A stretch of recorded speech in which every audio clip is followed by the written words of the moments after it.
So in this video, let us see how to tweak your content for your YouTube videos. So we have talked about how to create engaging content, good thumbnails and titles, and how to get your video on YouTube. We want our practices to optimize and promote your video. Now you are ready to learn what to do after your video hits the shelf. Do you know what to do if your video is underperforming? Do you even know how to tell if it's underperforming besides views? What if it's taking off? How do you respond? I've said it 1,000 times. You have to analyze and adjust. Analyze and adjust. In theory, this means you have to improve your content. In practice, it means you look at the data in your YouTube analytics and see what is going on and what you actually can do about it. You have to assess your progress. This is true for every single YouTube channel, no matter how big or small or old or new. This is where the rubber meets the road with everything you have learned in this video series. Certain content is good at gaining new subscribers, other content is good at retaining subscribers, and some content is good for both subscribers and non-subscribers.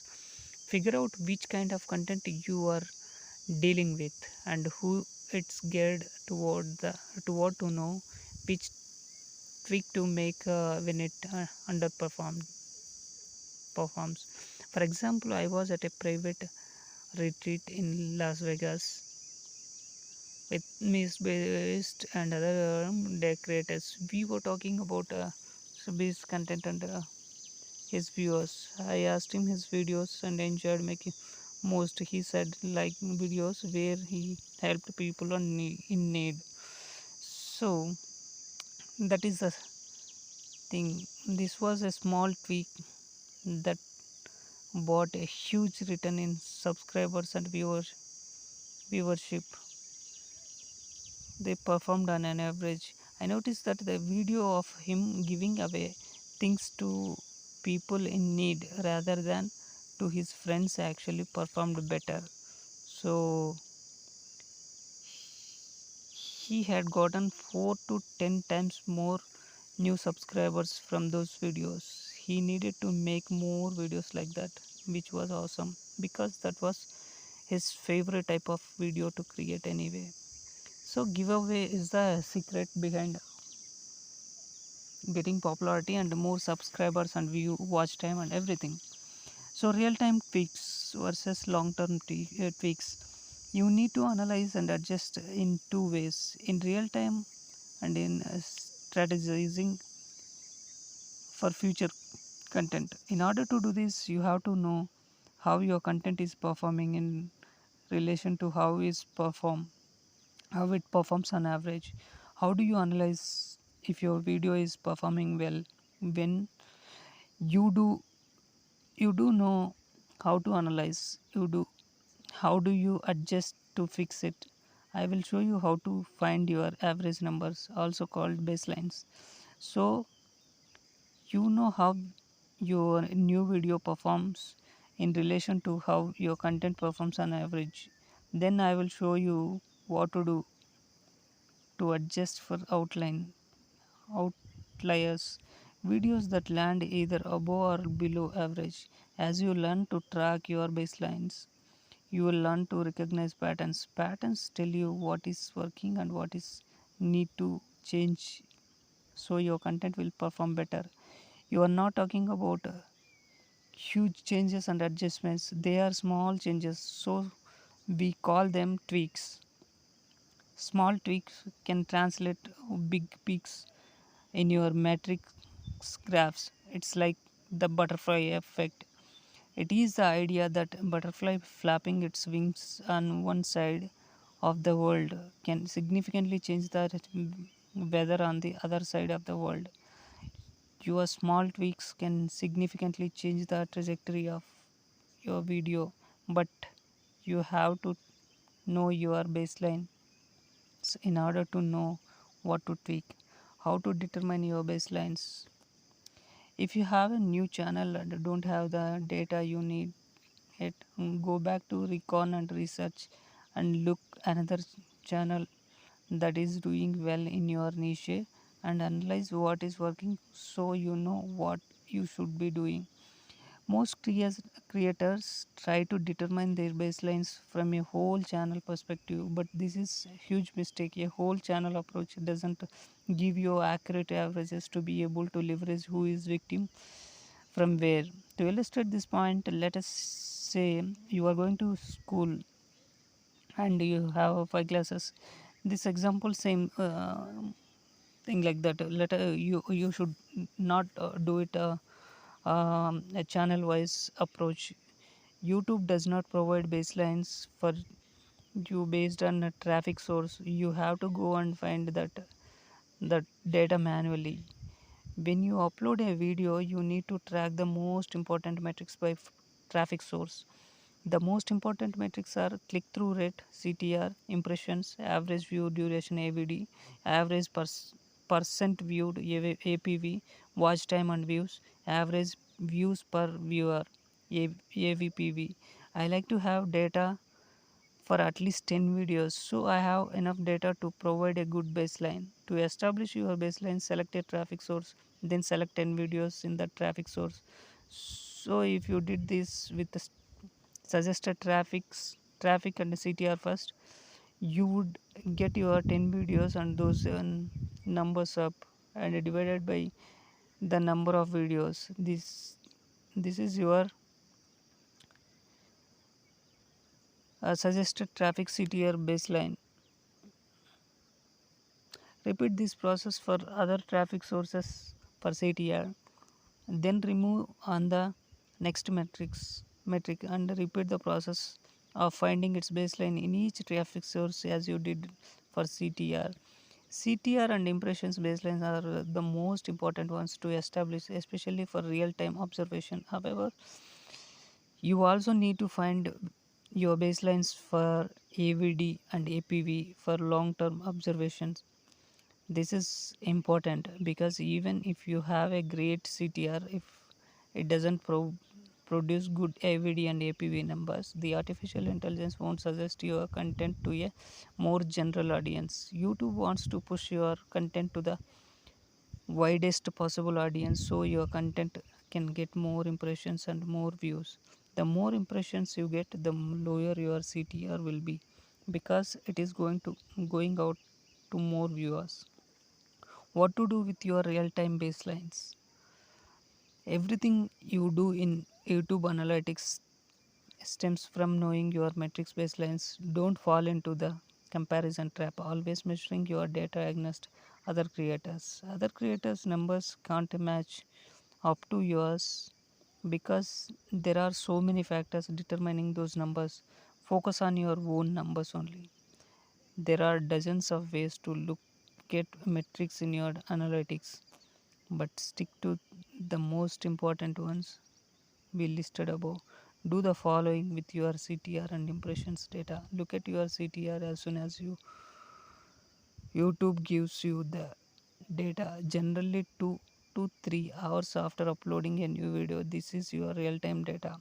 If your CTR is below the baseline you have established, your next step is to look at your impressions data before you change anything.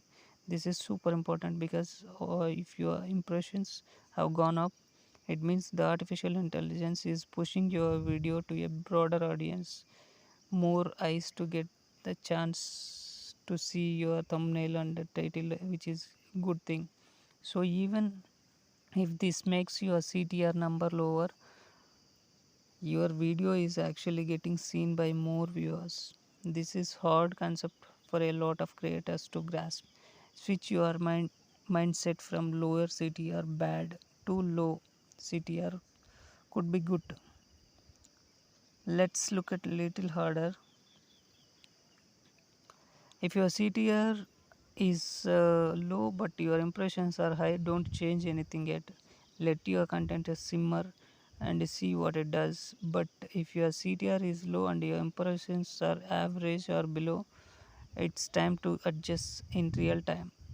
You need to change the thumbnail or title now. I recommend switching out your thumbnail first because it's what grabs viewers' attention before they look at the title.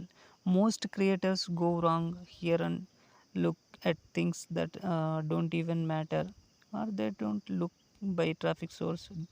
Don't overwhelm and confuse yourself by looking at too much. You will learn how to look at these baselines and understand what you need to do to adjust and get results. Just remember that in real time, the most important baseline is your CTR. Everything in the algorithm machine stems from here.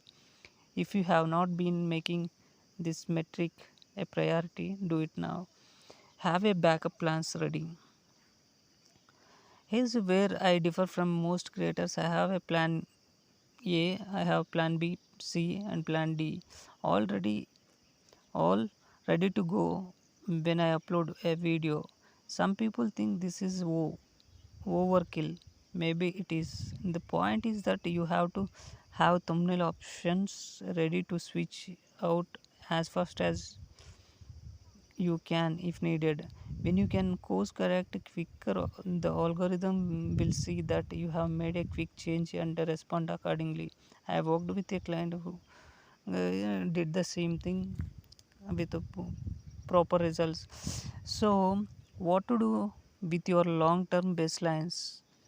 When you start watching your AVD and APV baselines, which are usually available 48 hours after upload, notice if they are below or average above average, then go to where you lose viewers in the video or where there is more engagement in the video and try to find a pattern for why that is happening, and at that point in your video, then split testing, a tool called TubeBuddy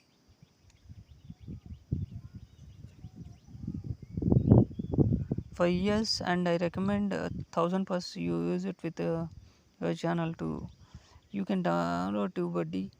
It will save you so much time and energy. Not to mention, it will help you figure out some things out with your content. An invaluable feature that I love to use is the A/B split testing.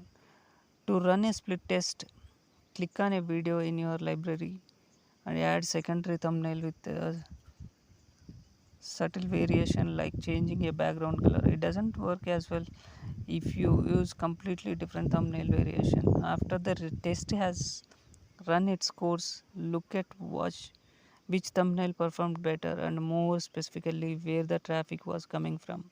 Be careful not to take a quick glance and make rush decision.